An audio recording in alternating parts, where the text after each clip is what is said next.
Պարոն Սաղաթելյան, ես ևս երկու հարց ունեմ։ Առաջինը նախընտրական ծրագրերի մասին նշեցիք։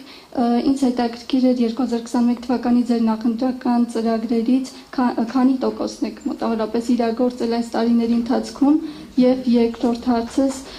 դուք ևս ԿՊԱ-կան պատգամավորների նման 3 միլիոն դրամ պարգևավճար եք ստացել եւ եթե գաղտնիք չէ, ինչ նպատակներով եք ծախսել։ Խորհրդարանի բոլոր պատգամավորները ստացել են պարգևավճար, մենք այդ մասին ստանալու օրը եւ կոնկրետ հայտարարություն ենք արել, որ Հայաստան խմբակցության պատգամավորները այդ գումարները ուղղել են տարբեր սոցիալական ծրագրերի։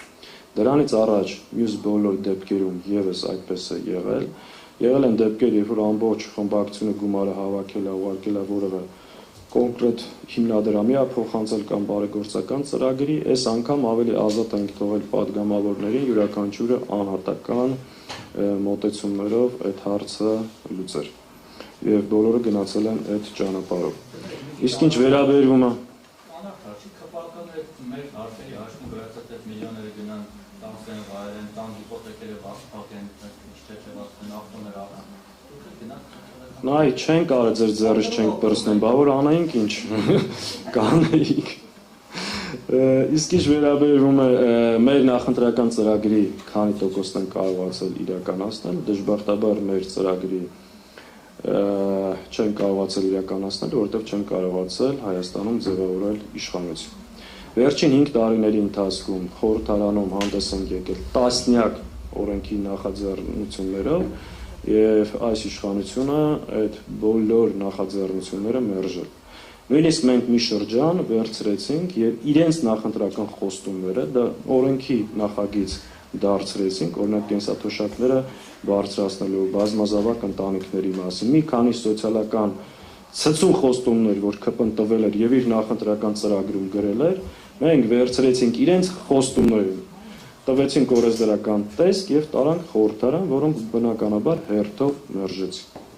Այսինքն, այո, մենք չենք կարողացել մեր նախընտրական ծրագիր իրականացնել, որովհետեւ չենք կարողացել ձևավորել իշխանություն։ Եթե մեր նախընտրական ծրագիրը իրականություն դարձած լիներ, այս 5 տարվա շարունակական կորուստները տեղի ունեցած չէին լինի։ Իսկ գալիք ընտրությունների ձեր նախընտրական ծրագրերը կազմելիս այս անգամ գոնե հաշվի կառնեք, որ գուցե այս անգամ եւս ընդդիմություն լինեք եւ ծրագրերը կազմելիս։ Գիտեք, եթե դուք պատկերացնում եք որևէ ուժ ընտրություններին պետքա մասնակցի ու այսինքն նախորդ ասի ես գնում խորհրդարան ընդդիմություն լինելու, այդպես չի լինում։ Քաղաքական ուժերը ընտրություններին մասնակցում են, որպեսզի ձևավորեն իշխանություն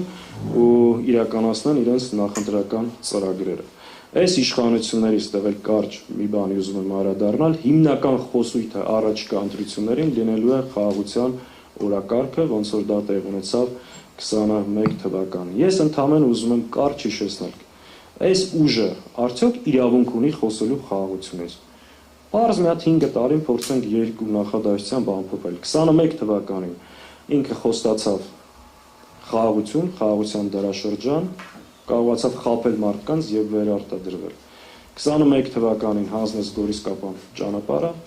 22 թվականին մի տարի հետո տեղ ունեցավ մեկօրյա պատերազմ եւ Ադրբեջանը 3 ուղղություններով հարձակվեց Հայաստանի վրա եւ այսօր ադրբեջանական զորքերը գտնվում են Գեղարքունիքում,